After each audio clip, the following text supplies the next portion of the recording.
Hey guys, what is up? Zero here, and welcome back to Doki Doki Summertime. So, in the last episode, we were going with Sayori, and we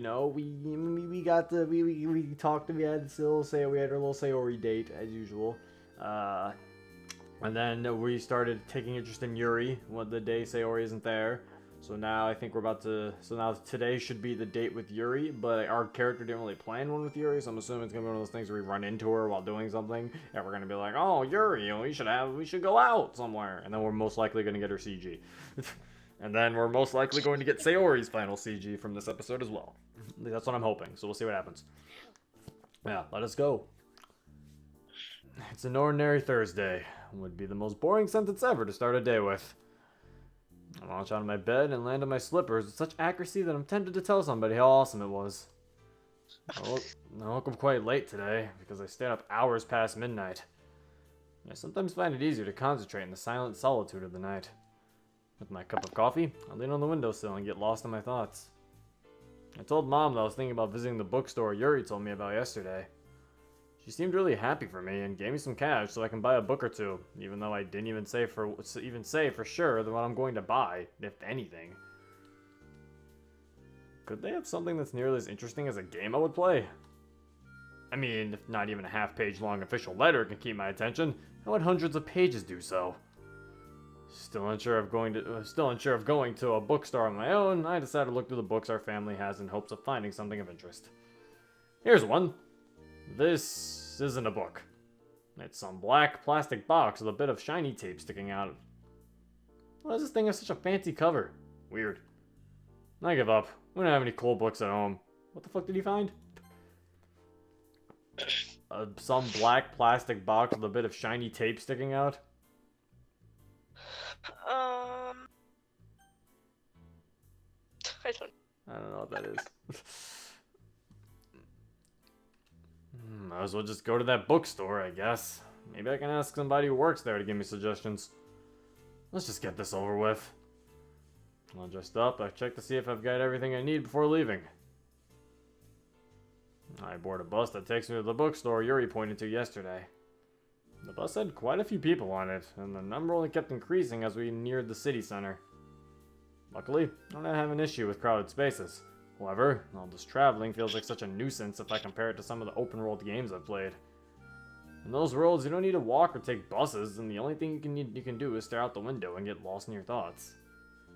At least, that's what I do all the time. The only other two activities I see people do are chatting with each other and mashing their smartphones. As I'm looking out the window, the bus stops next to a playground. We often visited it back when Sayori and I were kids. We were so easily entertained with the little games we played outside. My parents still like to remind me of all the silly things we said and believed about the world. For example, there's this creepy old man who sometimes sat on one of the benches of this playground. Always on the same one, too. The two of us theorized why he's sitting there silently by himself, but neither of us had the courage to ever ask him ourselves. Looking back, there are plenty of reasonable explanations I can think of.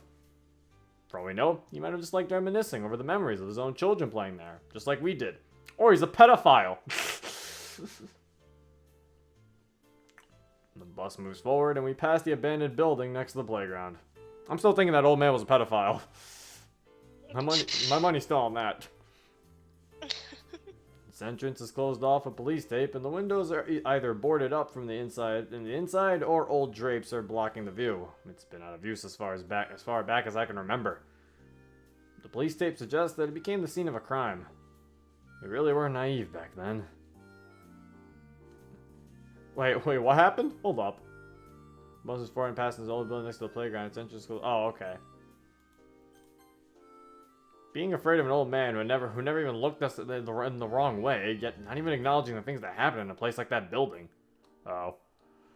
Thought they were talking about that building had to do something with the old man. I thought that's what they meant. Jesus. You're making me yawn. We yawn together. Come to think of it, that reminds me of what Yuri asked me about regarding that horror game I played. Maybe there's a lot of stuff I didn't notice in the games I played until now. Maybe some of the twists weren't as unpredictable as I thought they were during my first, most often only, time playing through them. This is making my head hurt. I'm probably overthinking things again. I get off the bus and make my way to the bookstore. I can't recall the last time I came here that wasn't for the sole purpose of buying a gift for someone else. My first instinct guides me to look for manga. Unfortunately, their selection is very limited. Looking over all of them, I see that the only two that interest me are ones I already own and read. I give up on this section soon after realizing this. Good thing they have labels indicating the contents of each section. Otherwise, I could end up looking at a romance novel and find out it's actually some psychological horror story. Boom, boom, I wonder, what kinds of books have fighting, shootouts, or other epic clashes? There's a game I played recently where I assumed the role of a detective and got to bash bad guys with lead pipes. Why does that sound familiar but also not at the same time? Don't know. Maybe a detective? Bless you. Maybe a detective novel then? Walking over to the appropriate section, and I start browsing. Basically, I'm just looking at the covers and reading a few sentences in the back of each book. This isn't working out for me.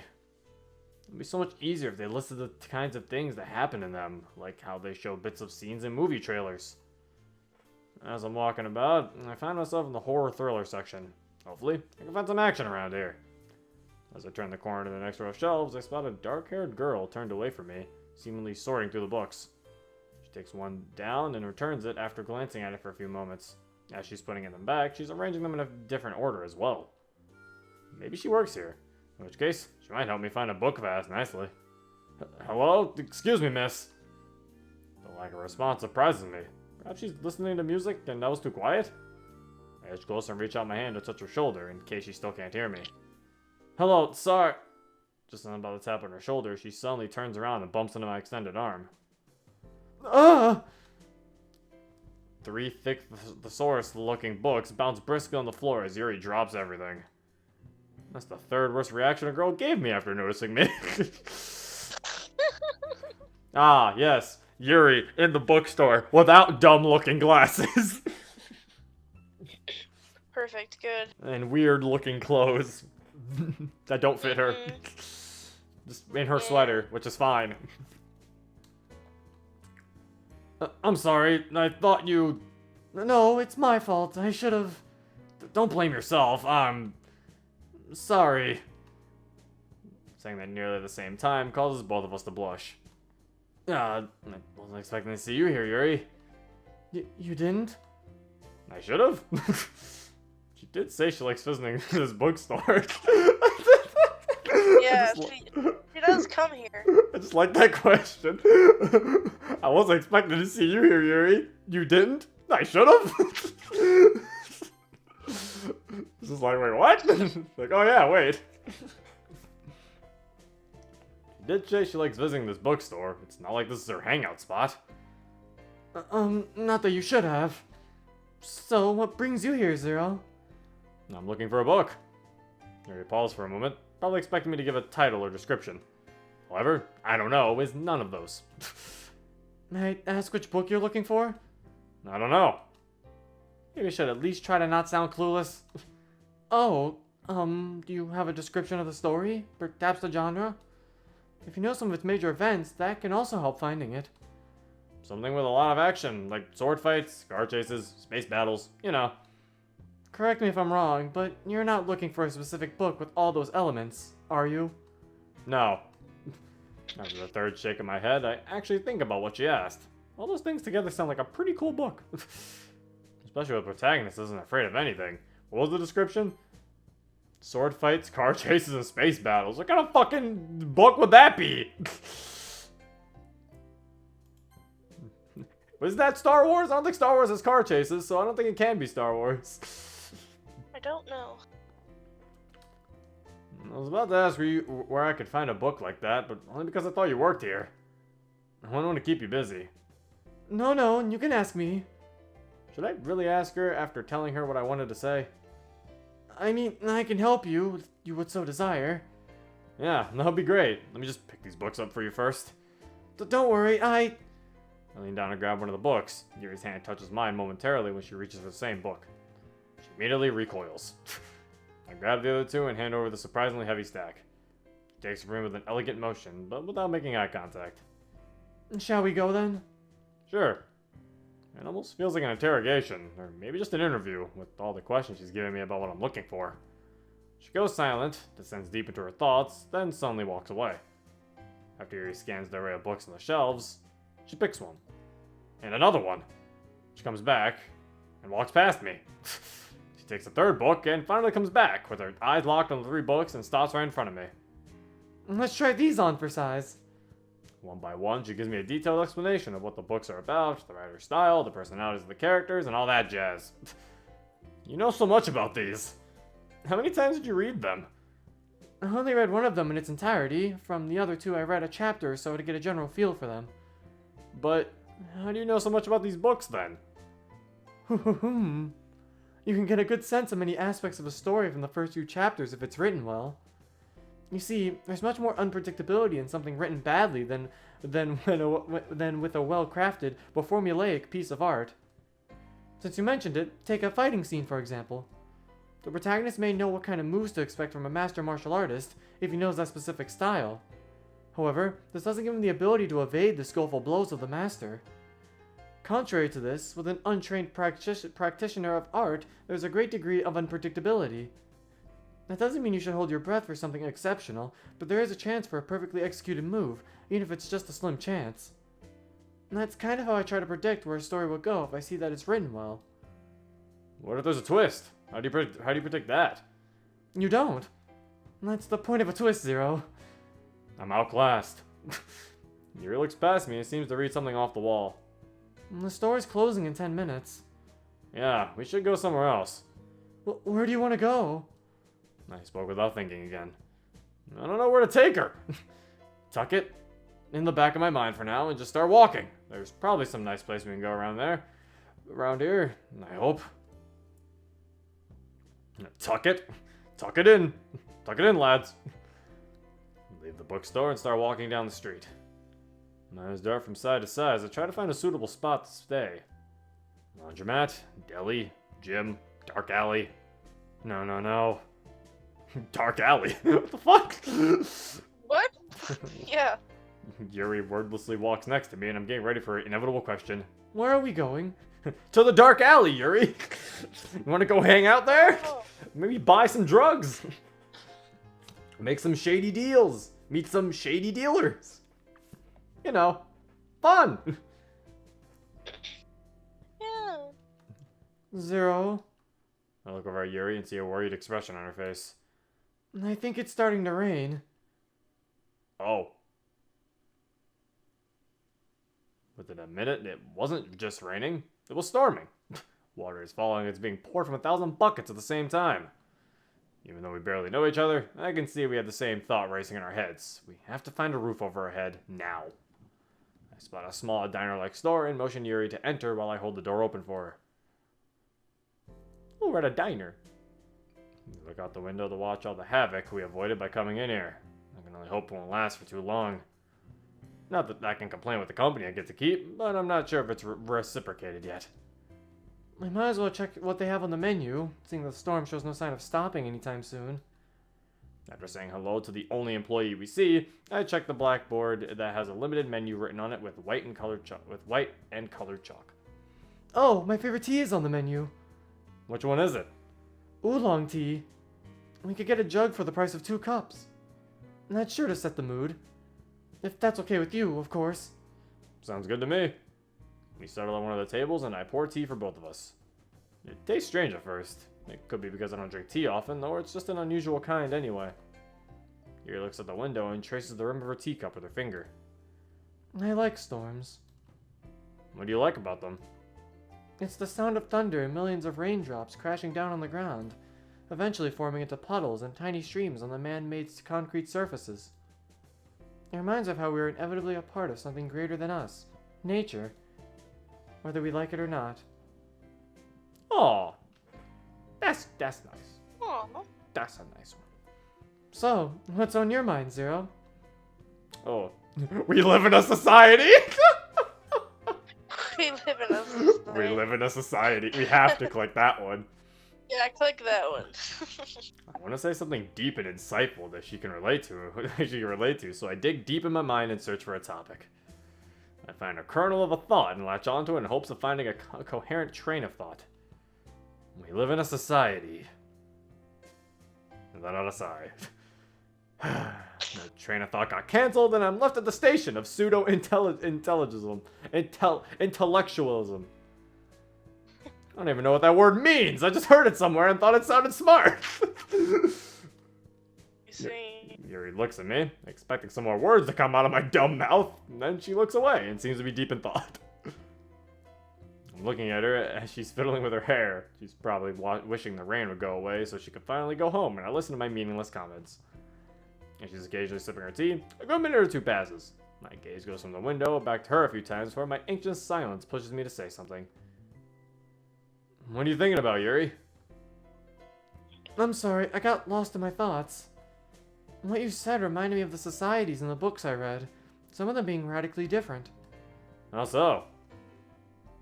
Stories based on medieval history show how important nobility and royalty was back then. Although they were kept in high regard, they too had their own obligations to fulfill. For example, what we think of as a princess today is very different from what the fate entailed to those girls. They were trained and educated to become ideal partners to their future husbands, who they often couldn't choose. Did you ever dream of becoming one? A princess?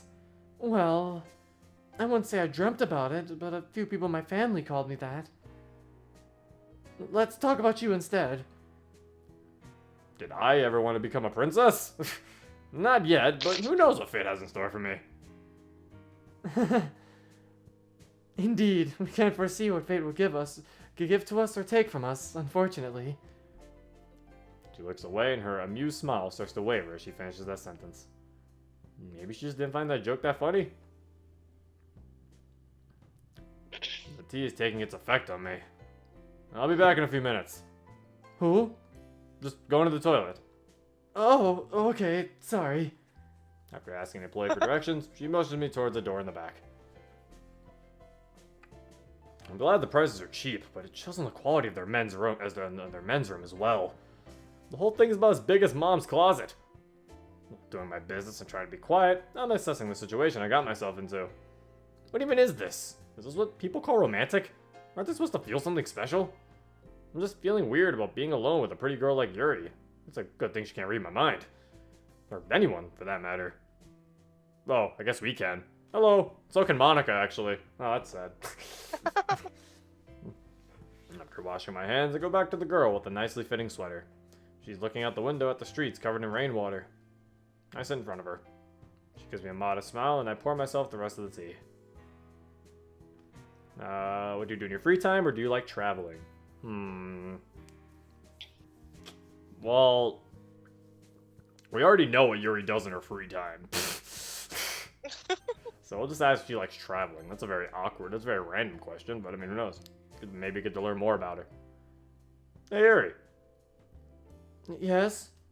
This might sound a little bit out of the blue, but do you like traveling? She lets out a barely audible sigh before giving her answer. I used to like it. She didn't give any further explanation. Is she trying to sound mysterious intentionally? So you don't like traveling anymore? I do, but I have some personal reasons for not liking it in general. Although, if given the opportunity to have suitable company and a destination that's to my liking, I wouldn't hesitate to embark on a new journey. Where would you like to go? Well, I didn't think about that, to be honest. I feel like visiting memorable locations from my childhood could be nice. Even something as simple as visiting a place in our city I haven't seen in a long time could be interesting. Exploring new territories could work as well if I felt like I was in the right hand.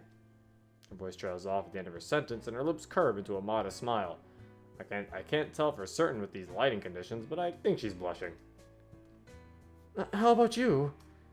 I guess I'm kind of with you with liking it and not at the same time. I love going to cool new places, but dislike all the hassle of getting there.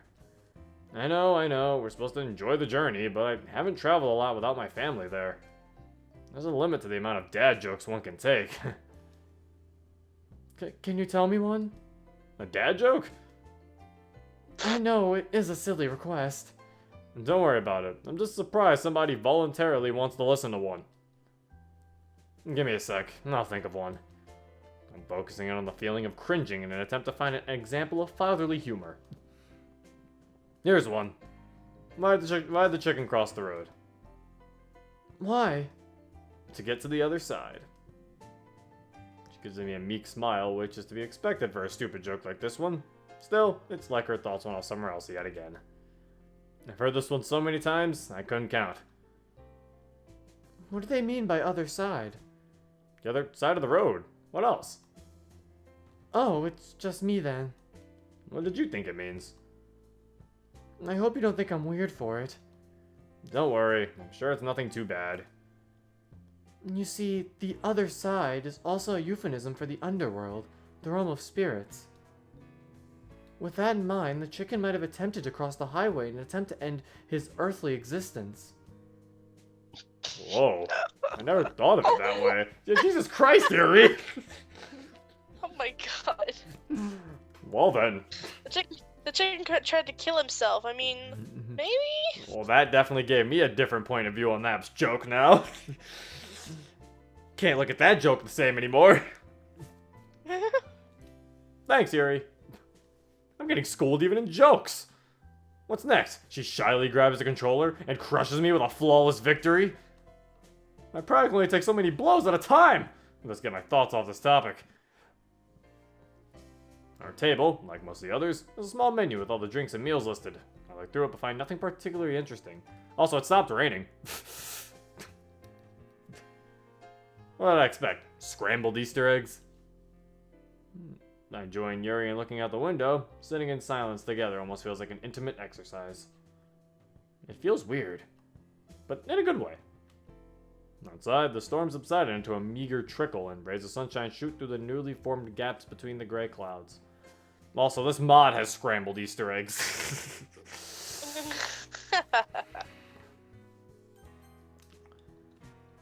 Oh, what's the time? Yuri lets out a quiet gasp as she looks at her phone. I'm sorry, but I have to go. I didn't inform my mother about going somewhere else after the library. It's not that late. Do you think she's already worried? She could be. Nonetheless, I'd like to thank you for this little adventure. It doesn't have to end here. Yuri looks at me like I said something wrong. I mean, I've got nothing better to do. I might as well walk you home. Walk me home? Yeah, you know. We could chat on the way. You're in a hurry. I'm not. It works out, see? Indeed. We leave the diner after returning our cups and jug. Since the rain is still trickling, we quickly make our way to the nearest bus stop and wait under the shelter roof. Like yesterday, we were lucky enough to find 2 seats available and we sit side by side. Our conversation develops, although it's a bit one-sided. The next day he wakes up and forgets everything that happened between him and his childhood friend. I don't get it. So it's like he has amnesia from the shock of seeing the girl die in such a gruesome way, not being able to save her. The events don't stop there. In fact, all his friends die in tragic ways as the days progress. The reader is led to believe one of the leading characters is behind it all, but in the end, even she dies. I still don't get it. I mean, the whole appeal of such a story. I was rambling again, wasn't I? It's okay. No, I should pay more attention. I've been told that despite my valuable insights in literature, I can't force my passion upon others. So, if you ever feel overwhelmed by me, don't be afraid to say just stop. Like a safe word? Come again? Quick, change the subject! So, what's your favorite food? Like a safe word? What? Nothing! Also, I like how she was explaining DDLC and he's just like, I don't see the appeal in such a story. Oh my god. That's quite the change in subject, Zero. This is what I was going for. Being stealthy about it didn't work, however. But since you asked, the one thing that comes to my mind are crepes. Oh, grape? Specifically, one with peanut butter and banana filling. Maybe I'm just fond of it because of some memories. What kind of memories? So, Zero, what's your favorite color? This one time I get the hint and let go of my question. The conversation continues for a few minutes, then Yuri looks out the window and goes silent for a couple of seconds. Turning back, she stares intently into my eyes. We're here. I push the stop signal and we get off the bus shortly after.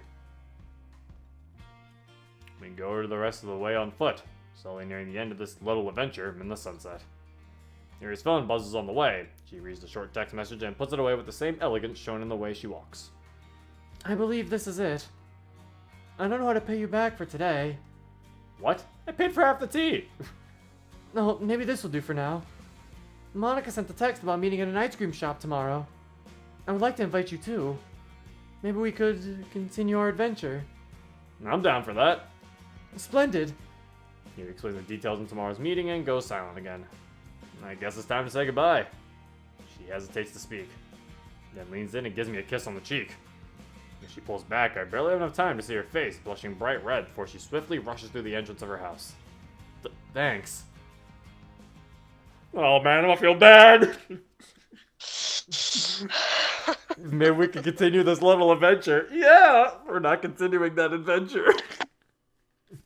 Oh, not right now anyway. Talk. At least in another run, she won't remember any of this. At least I still get free ice cream. What is that? Try to finish our performances. First thing on my mind was, can we go to the cafe now? Now that I think of it, there was a sort of cafe in one of the classrooms. They served several drinks and snacks. Oh wait, this was Natsuki still talking. It just glitched. Now that I think of it, there's a sort of cafe in one of the classrooms. They served several drinks and snacks. Their chocolate cake was delicious, and they even bought an extra one to take home. And as I recall all the stands in my mind, Natsuki... Oh wait, never mind. That was me. That was me! Now that I think of it, there was a sort of cafe in one of the classrooms. They served several drinks and snacks. Their chocolate cake was delicious, and I even bought an extra one to take home.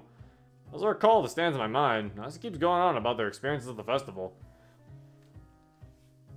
And I got a plushie tiger hat! Okay, that's from the coded demo. That's from the recoded demo. She did get a plushie tiger hat, I'm pretty sure. I think. I think. I could be wrong. I think that's from the recoded demo. I remember her getting a plushie. Okay, so now we skip. It was Monica all along. Yada yada yada yada yada yada. Till we wait for Monica to talk about everybody other than my poem. Everyone's laughing at my poem sucks. Hurt my feelings. Alright, then this is when we... Meanwhile, Sayori's like a kid in a candy shop and is saying her thoughts out loud about which one she had the longest time ago. She's debating with herself over if she should listen to her tummy or her mind. I have a feeling I know which one is winning. Oh yeah, this is Monica's like, you gonna pay for our order? Oh yeah, and then Monica says, so, would everyone like to play the acronym game again? Again? Yes, it was so much fun on Monday. How about you, Yuri? It was rather enjoyable last time we played, so I'll take part. I'm not that stoked about making guesses this time. I'll help you out by announcing the acronym and keeping track of the score. 0. Let's get it started. Alright. Yuri, I'm sorry. Watashi wa, I apologize. PNG. Actually, hold on. Couldn't I technically get the last Yuri CG by just loading this save file? Then I'll get Yuri CG at the beach. I mean, have to be at the pool. I don't know. I'm gonna try it and see what happens. Because I mean, I've only loaded this save when Monica was the other option. I never tried it with the other girls. Because all I would be missing after this is Yuri's final CG, and her final CG is at the end of her day. Yeah. PNG. Post-nursery gossip. Paranoid neighborhood guide. Oh yeah, Sayori's is the funny one, so... Ex-Oscar Surex officer. Boyfriend figure. Oh no. Shave our shores! Tell everyone except mosquitoes. Very nice.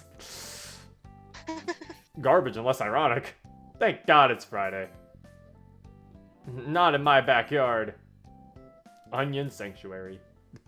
I still love the Natsuki's fucking interactions and boisterous youngster. Imitates boisterous youngsters.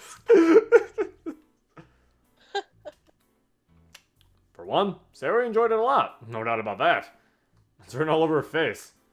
Not literally, though. Just like on Monday, she was laughing throughout most of the game. Brings a smile on my face, as if her cheerful attitude was infectious or something. I'm glad we got to play again. Yuri's a lot more reserved than during the game. It's honestly hard to tell what's on her mind with her modest behavior. Can I ask you something, Monica? Of course you can, dear. How did you come up with this game? I expected that question to come up. You see, we needed a game in which your choices can be awarded with a point in every round. This way, the player is bound to at least get some points. With these points, the player can have multiple outcomes, and none of them are losing. They don't lose because they have fun while playing. Yeah, that's totally what I meant. Not that they get a girlfriend or anything. There's no lonely route. Speaking of the acronym game, wee! Wait, what did you say? Oh yeah, do you know TMI uses too much information? I knew that one. I think it's pretty funny, too. I guess that's also Monica's hint that she likes the real... She likes the actual definitions of the words. Now, what do you say? Shall we take this meeting somewhere else? You can move on without me. Yuri said that with a somber expression on her face. Oh? Would you like to stay here some more? Not quite. I just realized I need to continue a story I left behind some time ago.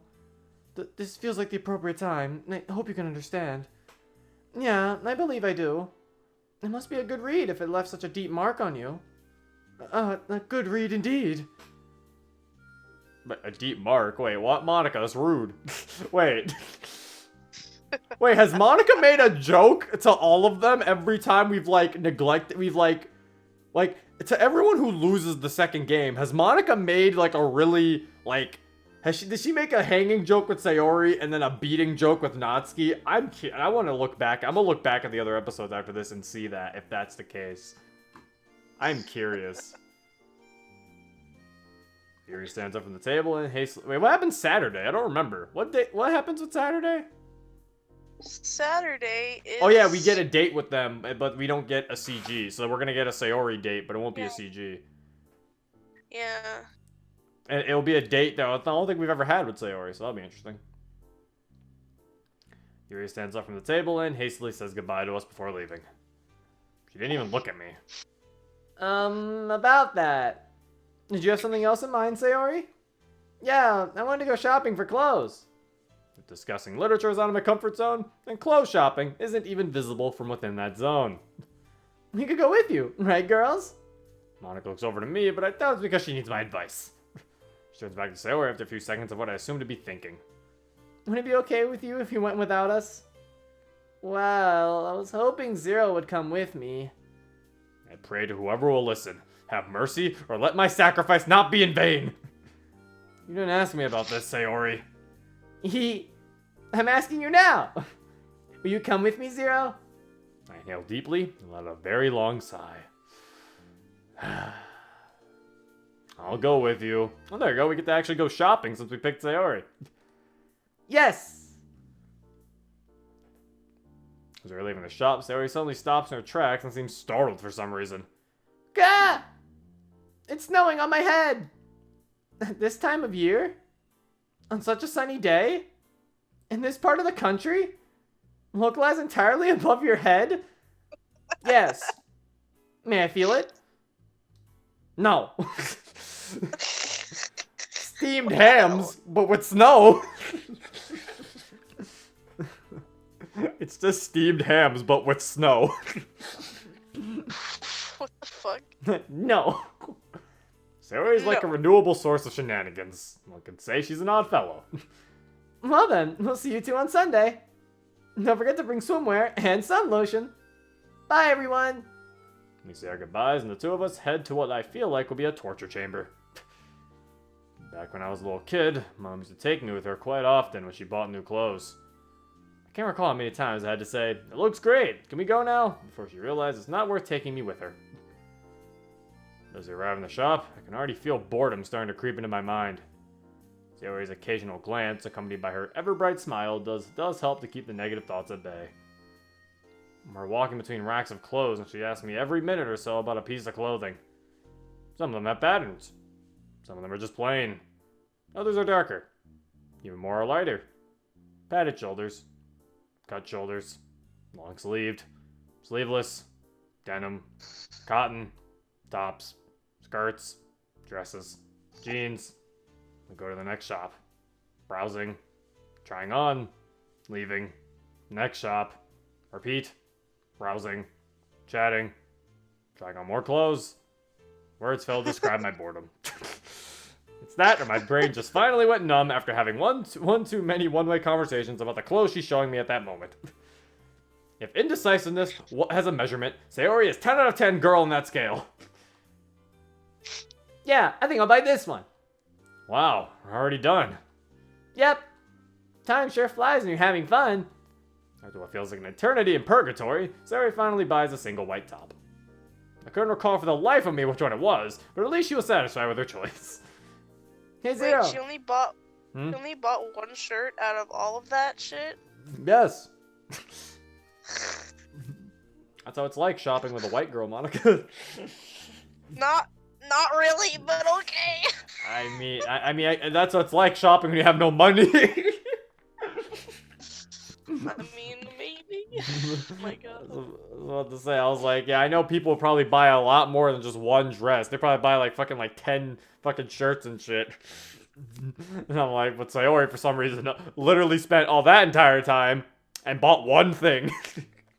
She bought a shirt, a tank top, a white tank top. Like most of the time, girls buy like a bunch of shit if they're trying on all that stuff. But I guess, I don't know, Sayori's weird.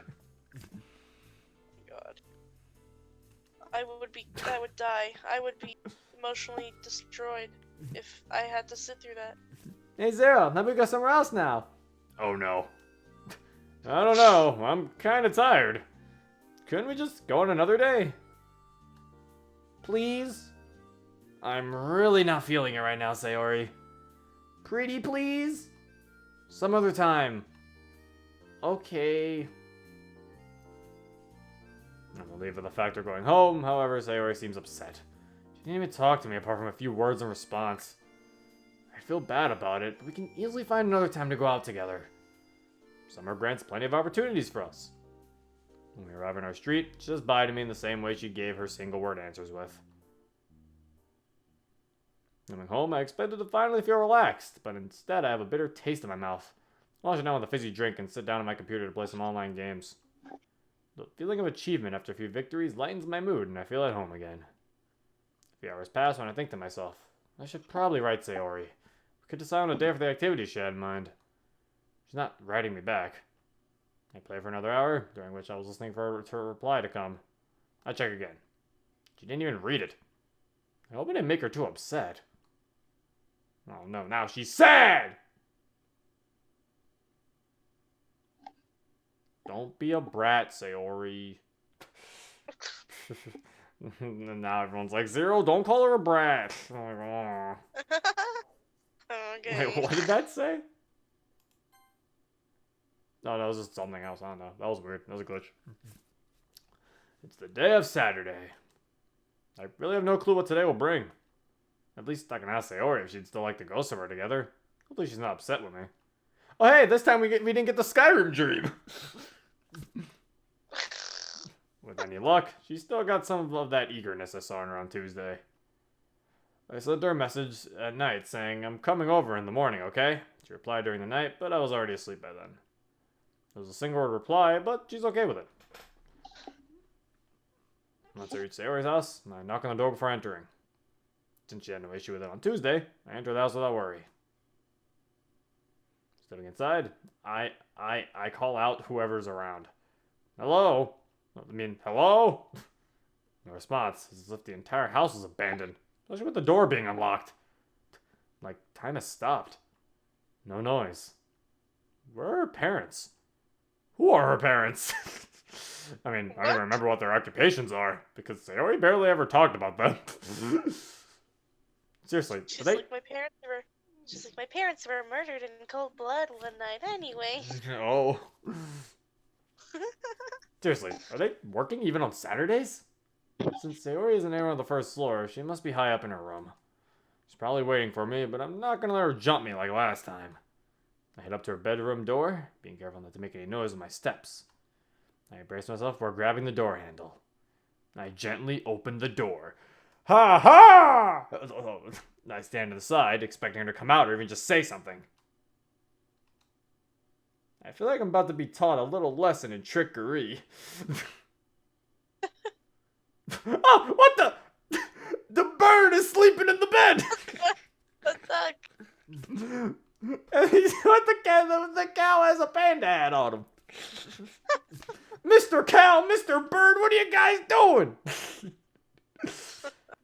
It's too late party last night. They partied a little too hard. Yep. As I step into the room, it becomes glaringly obvious why she didn't respond to the door opening. She's just lying there. With her green bird plush between her arms. Oh. Sayori's supposed to be there. I don't see see it. her there. Yeah, I don't see her. I just see her bird. I think our MC is delusional. And her phone slapped across her face. Nor did she only reply with ye. She probably went to sleep right after. I call out to her again in hopes of waking her up. Sayori? Trying again, a bit louder this time. She still doesn't wake up. Shouting at her would probably be excessive, so I go in and sit down next to her bed to think of a better way. Sayori.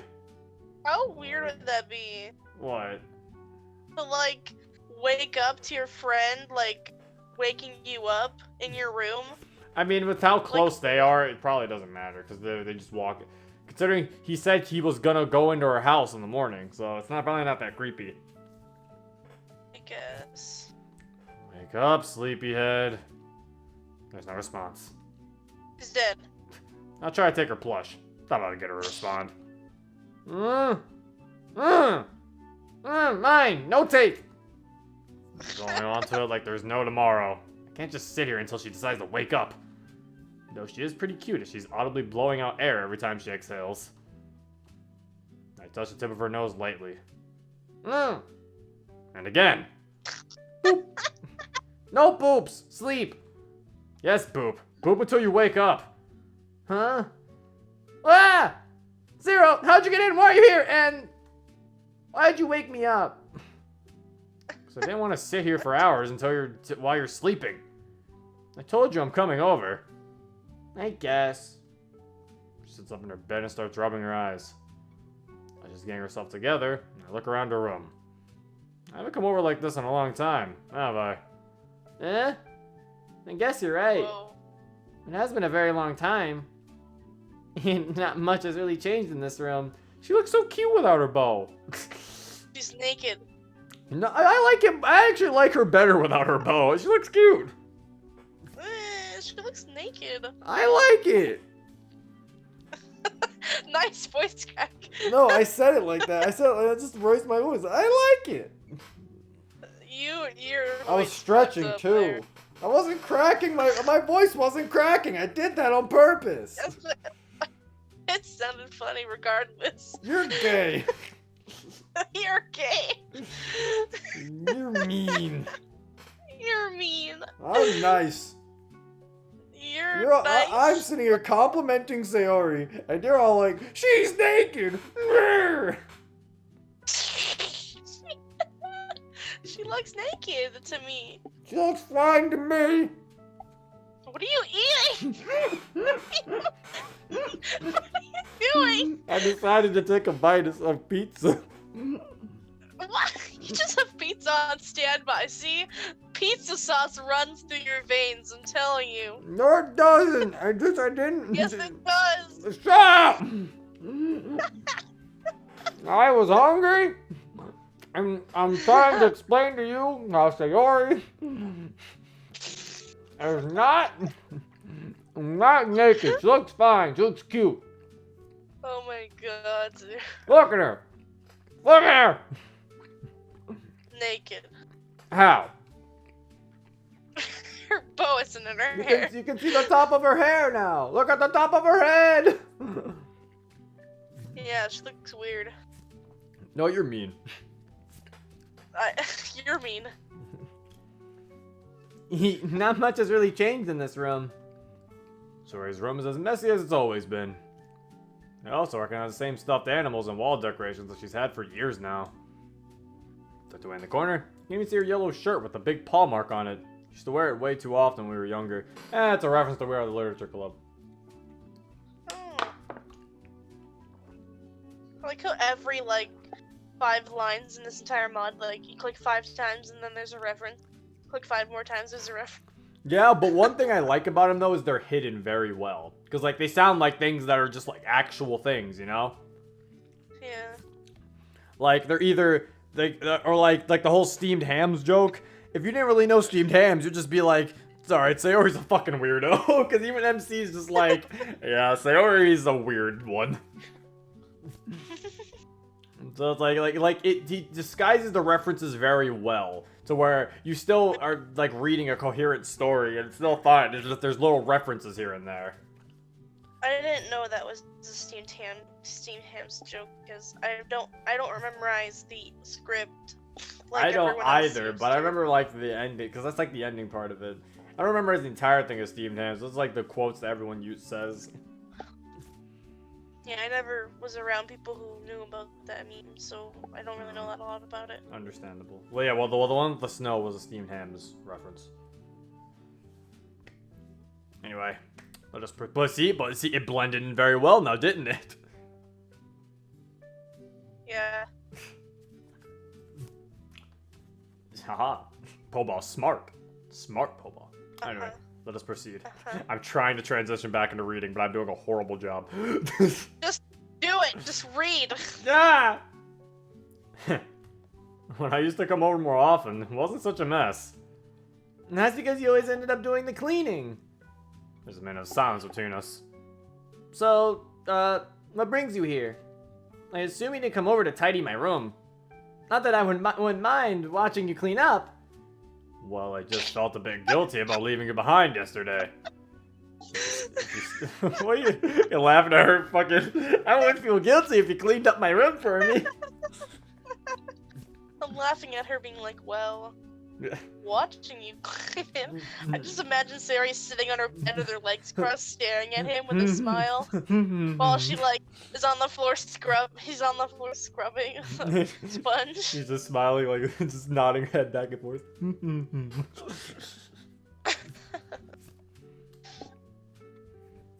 You still want to. We could go somewhere. Oh, sorry. I just imagine you cleaning in a maid outfit. What? I roll my eyes to Sayori's remark. Yep, I'd be into that. Wait, I mean, going out.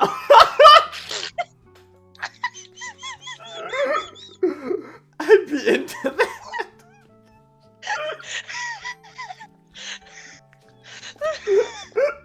Oh no, I wheezed really hard. I didn't hear it. The mic was picking it up, and I'm like, oh no. Big Monica Oh. wheeze. It's okay, you're still cute. Why do I wheeze? What is wrong with me? Because your laughs Because? your laughs are adorable. No, they're not. They're disgusting. I hate them. Oh, they're cute. Why? They're cute just like you. See, cute. You're cute. Alright, anyway. You're cute. Let me continue. You're cute. So, where would you like to go? I don't know. I got a brief sigh. That's the next Sayori. I have to think of some place to go. There's more silence between us. Sayori stares in a random direction. I stand up, but she's still spaced out. Her expression is similar to when I saw her at the bus stop on Monday. Grabbing her green bird, I push it against her face to jolt her back to reality. Aw, Mr. Bird wants a hug? She grabs onto the plush and touches my fingers in the process. Ah, an imposter! Attack! Sayori is trying to tickle me, but it feels more like scratching or a very bad attempt at rapid fingertip tapping massage. Are you trying to tickle me? I have no idea what I'm doing. Do Do you want me to show you how to tickle properly? I like how she was like, I have no idea what I'm doing. I'll say, Ori, is that just your entire life? Yeah. Is that her sentence for her entire life? I have no idea what I'm doing. Well, you really put me in a trap, Zero. I kinda do. Permission granted. The tickle monster set loose. She kinda does. Oh yeah, I mean, remember we said about the maid outfit? I'd be into that. Oh yeah, Sayori is revealing her kinks to us. Yeah, also, oh look, they're making her like vibrate left and right. She became a vibrator. No! You're ruining the wholesome scene!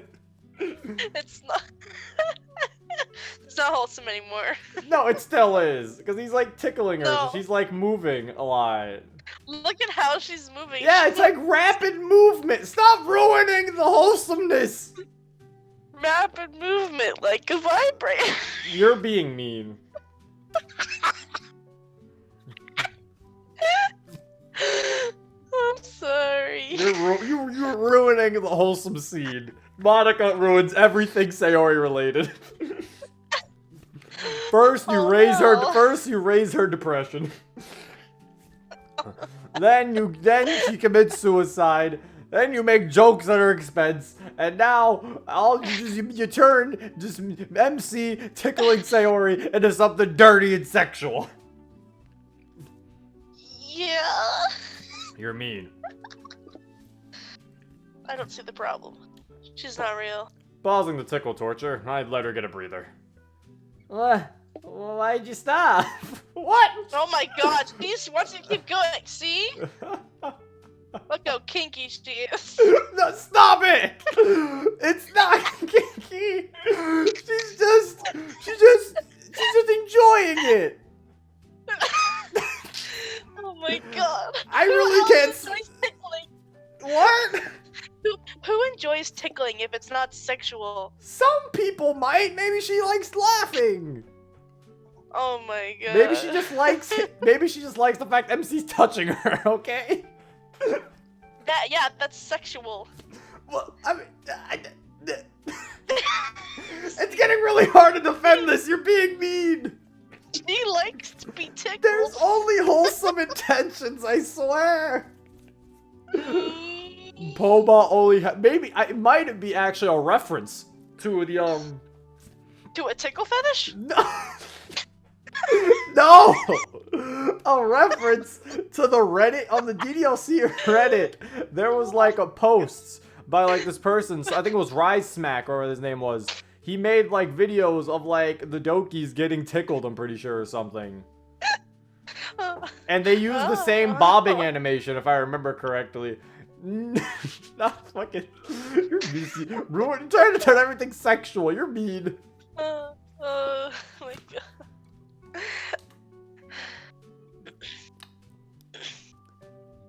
See, she's just happy. She wants more. She never said she wanted more. She did before, pretty much. Shut up! Like, stop! You're ruining wholesome BUN moments. I love this so much. This is funny. Because you're so mean. You're the one laughing. You're the one getting tickled right now. You're laughing too. No, I'm not. I'm just being mad. Grr. She's blushing from all the laughing, and I don't want to overdo it. And everything in moderation, after all. This is just my punishment, isn't it? That's not funny. I'm getting punished for being so selfish. Listen. I could just. I said, listen here. Yeah. It's not funny. I could distinctly feel the sudden change in my smile to a confused expression on my own face. What on earth are you saying? Selfish! I meant selfish! That doesn't make any sense. Is she calling herself that because she has a guilty conscience? I can't imagine her doing anything worse than what I've already been told by the girls from her club. So, Zero, are we going somewhere, or you got in the mood for cleaning, maybe? We're going, yeah. Wow. I'll go grab something from home and we'll meet in front of your house, okay? Get ready for an adventure, Zero. Wants to see MC in a maid outfit. See, this is why we tickle her. She's evil. First she tricks us into trying to buy food for her in Act 1 back in the default game. Then she eats Natsuki's cookie. Now she's trying to trick us into cleaning. She's right, that tickling was her punishment. Yeah. I wave goodbye to her, avoiding any further formalities. It's not like anything's gonna change in such a short time that would call for a special gesture. As I leave the house, the noise of my footsteps echo in the silent rooms. After leaving the silent building, I'm greeted by the sounds of nature and the caressing warmth of summer sunshine. I'm filled with a gentle sense of optimism about things to come. Without wasting much time at home, I only spend a few minutes in my room before coming back out. Sayori is still not around when I get back to her house. I hope she can pick up the habit of spending ages on trying to figure out what to wear. Especially since this occasion isn't even that special. We're just going for a walk. Which reminds me, I don't know where we should go. My thoughts start racing at the possibilities. I have my wallet and some... What? How about that? I said, how about that place that you guys or Sayori was like, let's go there, and then you didn't end up going there. How does that not in mind? I mean, I don't think she ever actually. Maybe she didn't plan a place. Maybe she just said, "Let's go somewhere else." Oh. My thoughts start racing at the possibilities. I have my wallet and some money that I could spend, but that just gives me more things to choose from, not less. My train of thought is derailed as the gate opens and an unexpected sight appears before me. Oh, look at her! Oh. It's adventure time! Are you spacing out again? Huh? No, that was just... You're not having second thoughts, are you? Well, there are certain thoughts I'm having, but that's not the right way to describe them. No, it's just... I'm not really sure where we should go. Zero, life doesn't have to be that complicated, you know? Just pick a direction and take the first step. If we change our mind on the way, that's okay. That's really something I'd expect from Sayori. Words of wisdom, nonetheless. Looking away for a few seconds, taking in everything she just said, I look her straight in the eyes with a smile on my face. Let's go then. Adventure time! Our adventure begins in the most boring way imaginable. Walking on the same path I take to school almost every day. I want to go somewhere different. I want things to be different. I approach one of the streets I always pass by on my way to school. Oddly enough, I don't remember what's at the end of this road, even though it's so close to home. Unlike yesterday, she's very receptive to my suggestion of changing course. Like it didn't even matter where we'll end up. She'll follow me gleefully. On our way, we see a shop selling all kinds of baked goodies, and I know without checking. Sayori's gaze is locked on it. In fact, she stops and starts window shopping like a kid in front of a toy store. Let me guess. You're hungry? How'd you know? Because I literally woke you up an hour ago and know that you didn't have time for breakfast.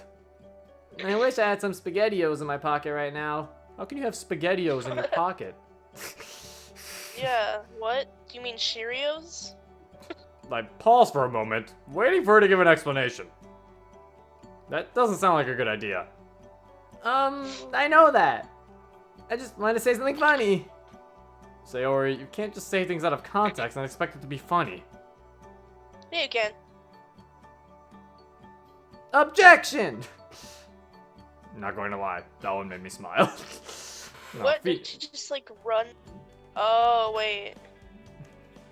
This will be like a Phoenix Wright joke. Yeah. Come on, let's get breakfast. Go inside and browse the selection. So, Detective Zero, if you're so smart, can you guess what I want to eat? Since you loved us so much when we were kids, a cinnamon bun. Seriously, it's like you're using telephony. Telepathy? What's the difference?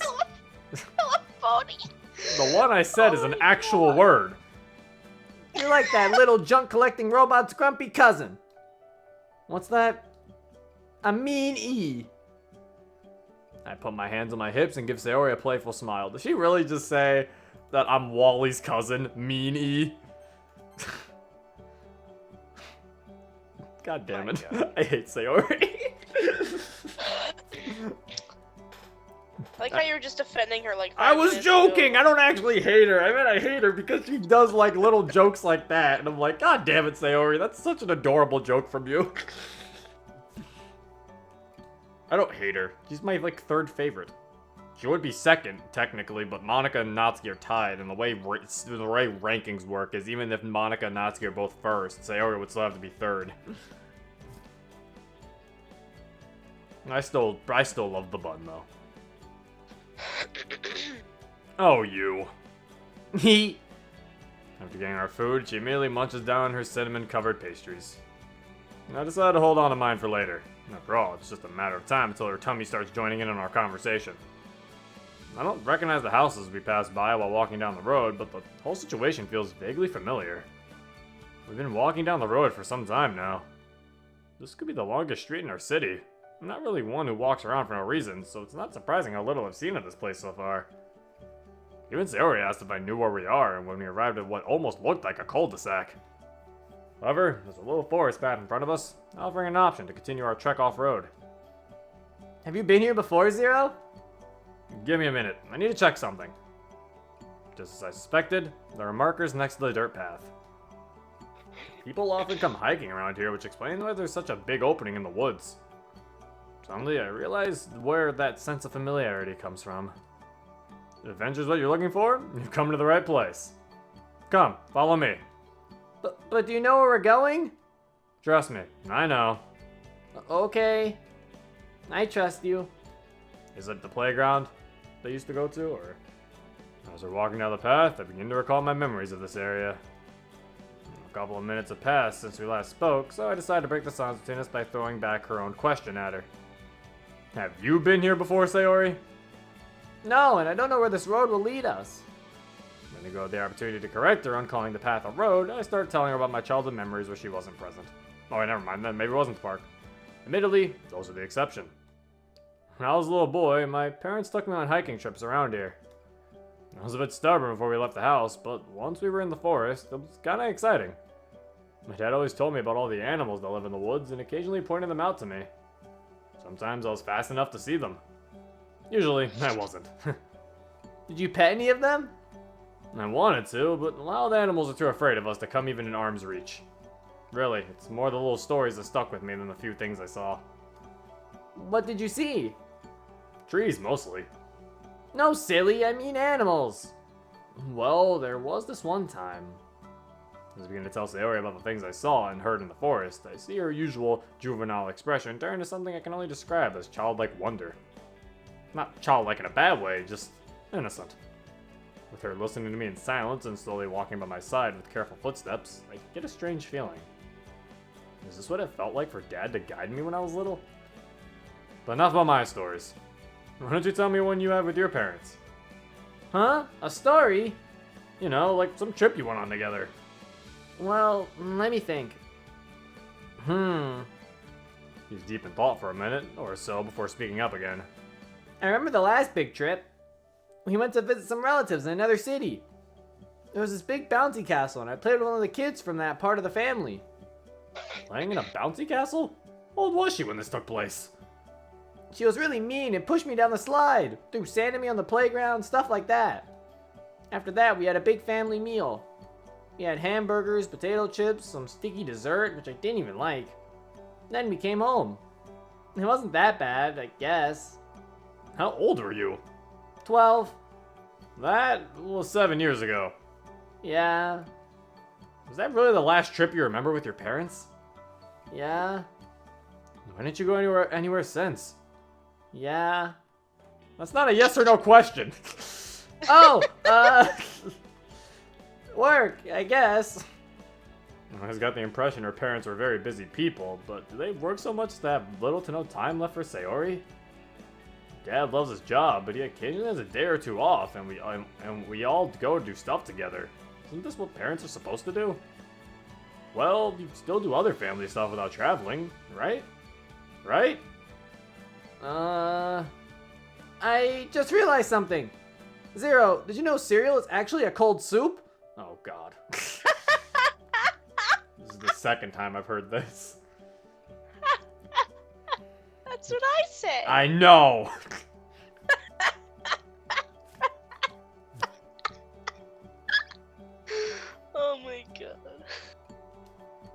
Nope, I thought it was a salad with milk as dressing. She's obviously avoiding the topic. Maybe I'll try to talk about it later. The path becomes increasingly steeper as we near one of the hills. I don't remember what the view is like, but that could be because I was so much shorter as a kid. Look at me now in comparison. Sayori becomes excited about yet another simple thing as she spots the top of the hill not far from where we are. Last place is a dummy. She gets ahead of me and starts jogging up the hill. As she gets ahead of me, I notice something about her. Maybe I just didn't notice it before, or maybe it's that the shorts are a very good fit for her. Oh. Wow. I see. What? Sayori got a booty. I start running too, but right when I was about to catch up to her, she stumbles and trips over. She flats on the rough dirt for a second. Cat! I immediately go to check up on her and extend a helping hand. Sayori, are you okay? Did you hurt yourself? I hurt my knee. Let me see. It's one of the drawbacks of shorts. No protection for your legs. Luckily, she barely scraped it, so it probably won't even hurt by tomorrow. Maybe I can lighten the mood with a little joke? About the bleeding, Sayori. I'm not bleeding now. I thought I already knew that. Oh. Sorry. It's okay, Sayori. Come on, grab my hand. She holds onto my hand with a gentle grip as I pull her up. Her eyes are locked onto mine for a few seconds before looking away. Thanks. So, why don't we go check out the view from the hilltop? Yay! Let's go! As we get to the top, I take a good look at our surroundings. At the hundreds, even thousands of trees and a distant mountain range. Another city lies beyond the forest. And that is all there is to it. It's really nothing that strikes awe into most people. However, Sayori being herself, really loves it and looks over it like it was a gift she just received. This is so pretty, Zero. You like the view? I love it. Can we stay here for a while? Of course we can. You take a seat by a big tree that's almost at the top of the hill. I don't know what time it is, but at this point I feel it doesn't matter anymore. For a few minutes, we take in the view. Really, it's mostly Sayori who's enjoying it. I find it kind of boring after a while. A few more minutes pass. Or at least it feels like it. I decide to break the silence. Ring ring. She didn't get it the first time, so I try again. Ring ring. Moshi Moshi, Sayori desu. Is your refrigerator running? No, because it's not leg day. Bye bye. Click. Nice one.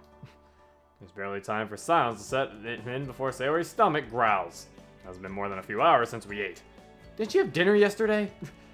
Zero. Our next line's going to be, I'm hungry. I'm hungry. Called it. So what should we do? Well, I noticed you didn't eat your food yet. So I was thinking, maybe we could share it. I bought you food after you slept through half the day and you still want mine? Jeez. Yeah. He. Fine, whatever. Since we're in no hurry, I take my time eating the sizable cinnamon bun. Even Sayori's munching at a more modest pace than usual. With all of our food gone, I make a mental note that we should start walking home before we get hungry again. The path leading to our city isn't too long, but the road we came down is the opposite. It takes an hour or so to get home from here. Still, I brush off my worries all the time and instead focus on our time together. Oh, our time. What have you done? What would you have done if I just said I don't want to share? You're not like that. I know you, Zero. People can change. I'm glad to see you're as cheerful as ever, but it worries me how you're still a bit of a klutz. Meanie. There's a big world waiting for you after high school that's much meaner than me. I mean, it's great to spend time with you after so long, but it's like you didn't even change much since we were kids. You have to take life a more seriously sooner than later. Zero. Why can't it be like it's always been? Like when we used to hang out all the time, you know? Because we're adults now, Sayori. That means acting more responsible and all kinds of other stuff we didn't get as kids. Heck, we're old enough to vote on how important things go that I still don't understand. We have to move on, otherwise life will leave us behind. I'm trying. It expecting her to continue her sentence, but she just stays silent with her lips curled into a frown. Go on. I'm trying to move on, but it's hard. I know it's hard. You don't have to go alone, if that helps. We can be friends again and take this challenge head on together. You really mean that? I do. I'll have to thank Monica yet again. How so? She pushed me to speak to you on Sunday. I kinda talked a lot about you, and she recognized you when we walked by the bus stop. I'm glad she did. So, you have any plans for when you finish high school? Kinda. Why don't you tell me about yours first? It's nothing grand, since I only started to care about this a few months ago. My dad works as an electrician, so I was thinking... Time just like it flew by as I was telling Sayori about my plans for the future and how I came to the realization of how I'm slowly becoming an adult with responsibilities. The sun is approaching the horizon gradually at the pace of a creeping crawl. Her eyes tell me that she's genuinely interested when I talk about my future, but looks away when I tell more stories about me and my dad. You've been really silent for some time now, Sayori. I just like listening to you. Okay, but it's your turn now. Eh? Tell me what you have in mind for your future. It's not very specific. He. I'm listening. Well, I talked about it with Monica, and she said I should consider becoming a teacher. I actually thought about it a couple times back when Miss Kasumi used to teach us. Plus, I really like kids. Getting a long summer break sounds awesome, too. Already planning on lazing about on the job? Huh? No? Well, maybe a little. I guess it's a better alternative to working all the time. That reminds me, how come your parents are working so much? I don't know. Look, Zero, the sun is setting. Yep, I see it. It's not like I wouldn't be able to see it while listening to her answer. You can get a great view from here. Right. So about your parents. Can we watch the sunset, please? I mean, you don't have to look away. Please. Just the sunset. Okay. I give in for now, seeing as the subject is uncomfortable for her. However, what this brings to mind only makes me more concerned, not less. As the sun is setting, I try to recall when I last watched it like this. Not being a sentimental guy, I haven't cared to take the time and just watch the sky become enveloped by the night. Looking at it now, I appreciate how beautiful that increasingly orange-tinted ball of fire is. It's still pretty boring, though. That's me. Ooh, the text box changed. Ooh. To be look at that. nighttime. So, Sayori. Look, I can see the stars. Do you think we'll see a shooting star? I don't know, it's still a bit early to see a lot of stuff up there. I wish I could see a shooting star so I can make a wish. That's not how this works. That's not how any of this works. You're not supposed to say your wish out loud. I should keep my wishes to myself? If you wish upon a shooting star, yeah. What if I don't? In that case, wish away, Sayori. I wish the rain clouds would go away forever. There's a moment of silence between us as I try to get my head around something that's definitely more than what it seems like on the surface. Feeling under the weather? I have crippling depression. No. She says that in a funny voice, but that's probably the worst timing for that reference. I was about to say It is. I was about to say, Sayori. I get that reference. No, seriously, what's wrong? I'm not joking this time, Zero. Never mind. Did something happen that made you sad? You can tell me anything, really. I've only seen hints of something being wrong, but I brushed it off because I didn't want to be intrusive. Her cheerful mood seems to have vanished now, like a file being deleted on a computer. That's a stupid way of putting it. It's not that bad, really. It'll go away. No need to get yourself hung up about it. Stop. Oh my god. I'm no mind reader, but the smile she gives me is clearly a forced one. It's too late for that. I'm only becoming more worried. Your parents aren't anywhere to be seen. They never take you to places. Now you say you're depressed. I'm sorry for making you worried. Look, I don't know what's been happening with you in the past half a year or so. And now I feel like I know even less than on Sunday. So please, tell me what's going on here. Do you really want to get involved? I do. Okay. Don't say I didn't warn you. Remember how we spent so much time together when we were kids? Did you ever wonder why I went over to your house so often? Did your mom and dad tell you? I never asked. I was just happy to have you over. My parents asked their parents a lot to let me stay over while they went about with their work. Sure, they sometimes took me with them, but it was awfully boring for me, so they just gave up trying. I had other friends as well in elementary school, but only your parents didn't accept me every time you were home. Then, as I got bigger, they didn't see any reason to not just leave me home alone. You still came over sometimes, which made me really happy. It still does. And I didn't want to tell you this because I was afraid of becoming a burden to you as well. Just like I am to my parents. No, Sayori. You were never a burden to me. I don't know what the future will bring, but I'll be here for you and help in any way I can. I don't know what I can do, but I promise I won't give up on you.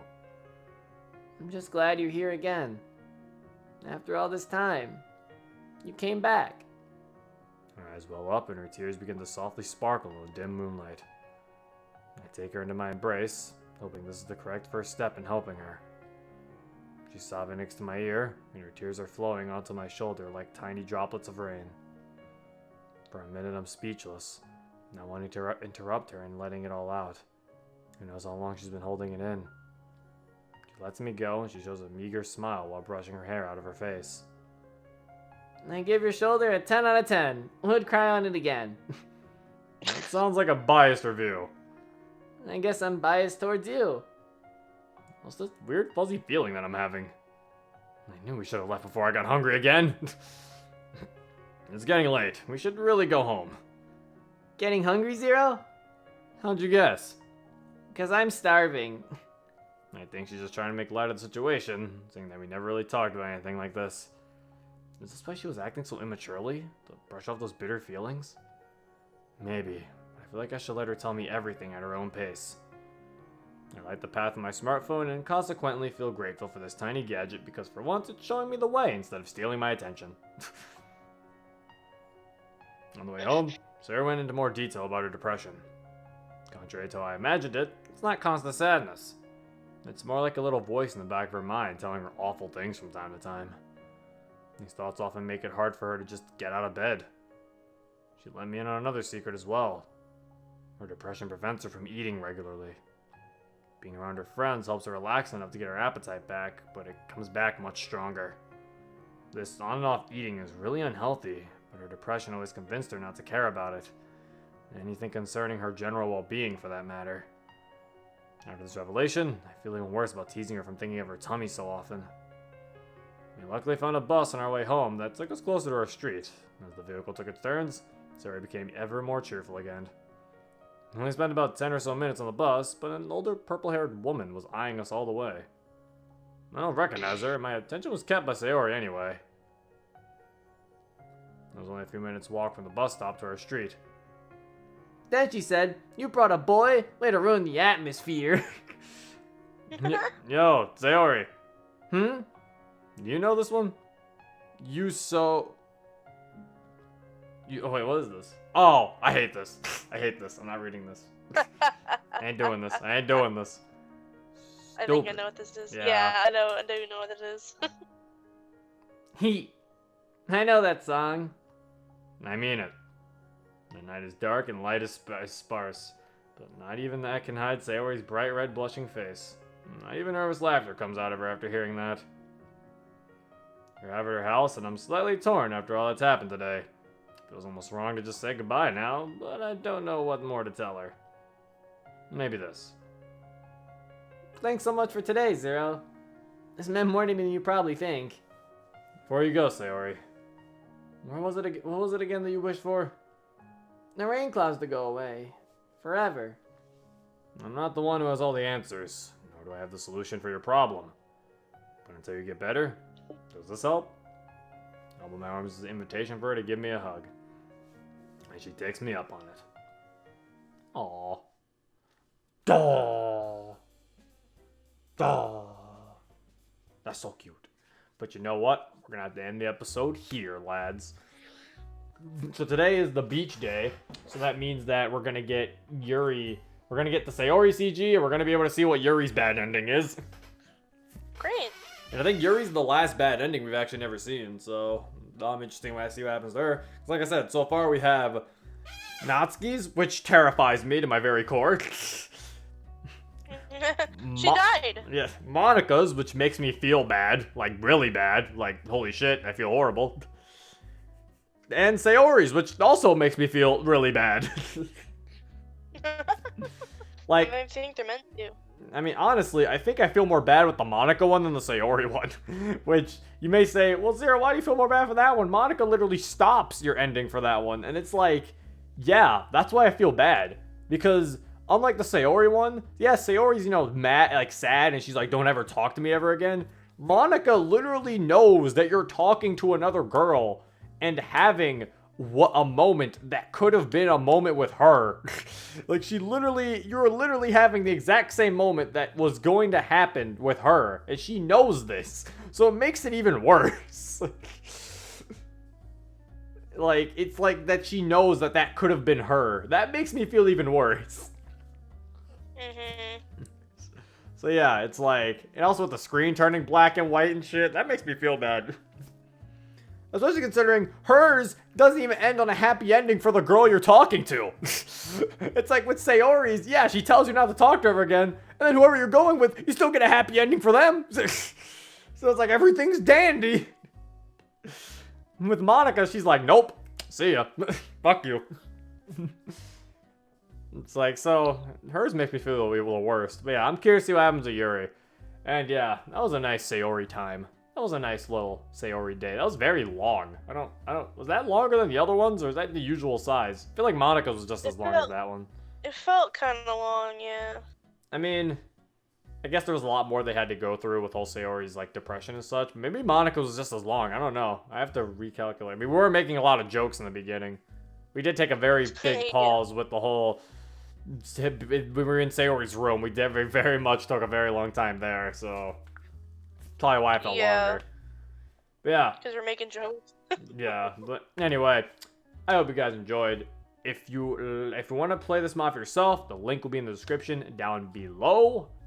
And yeah, there's probably only gonna be like what? This one might be the next. I can speak. The next video might be the last video for summertime or the second to last, because I mean, we would have to get Yuri's ending, Yuri's date, the summer scene. The pool scene. Alright, next one will probably be the second to last one, and then there'll probably be one after that, which would be the true ending. So, and that will be the last episode. Anyway, yeah. Hope you guys enjoyed. This has been Zero. Peace. I'm a sharpshooter at Paul's masquerade. I'm in both face and mind, all free for you to draw. I'm a sharpshooter.